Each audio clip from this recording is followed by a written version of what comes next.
နေ့လေကင်းတမင်းမဆရှင်လို့ရေခဲတစ်သားကိုမွေနောက်ခဲ့ပါခရမ်းကျင်ကြီးလေးတွေ့ရနဲ့အစာပြေအနေနဲ့ခရမ်းကျင်ကြီးစာတုတ်လုပ်စားပါမယ်အစာတုတ်ထဲမှာထည့်ဖို့ငရုတ်တီအနည်းငယ်ကိုခြံထဲမှာတောက်ခုခဲ့ပါတယ်အခုကတော့လုပ်ငန်းစားတော့မှာဖြစ်ပါတယ်ခရမ်းကျင်ကြီးလေးငရုတ်တီစိမ်ကိုရေလာစီးပြတာပါမဟုတ်ရေမစီးဘူးလို့ထင်မှာဆိုလို့ပါခရမ်းကျင်ကြီးလေးစာတုတ်မဲ့ဆိုရင်ခရမ်းကျင်ကြီးကိုနှစ်ချမ်းခွဲပြီးတော့အလဲဦးတိုင်းထုတ်ပြီးရင်လက်ဖက်ရဲ့ဘေးချမ်းရဲ့ကိုတဝက်စီထည့်ပြီးတော့အပေါ်ငရုတ်တီစိမ်တင်ပါမယ်ခရမ်းကျင်ကြီးစာတုတ်ကလေးရပါပြီစားကြပါအောင်ရှင်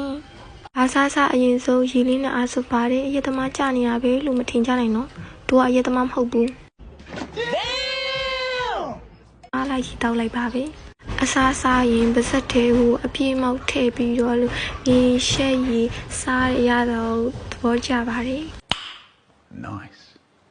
တကယ်တော့အဲ့လိုစားတာလူမြင်မကောင်းပါဘူးရှုပ်ရမ်းဆိုးပါတယ်အဲ့ဒါမျိုးကြောင့်အိမ်မှာပဲစားပါတယ်ခရမ်းချင်ဒီအစားတုပ်ကလေးလုံးဝကြိုက်ပါတယ်ကိုကလက်ဖက်ကြိုက်တဲ့သူလည်းဖြစ်တယ်ခရမ်းချင်ဒီလေးကြိုက်တဲ့သူလည်းဖြစ်တာမို့လို့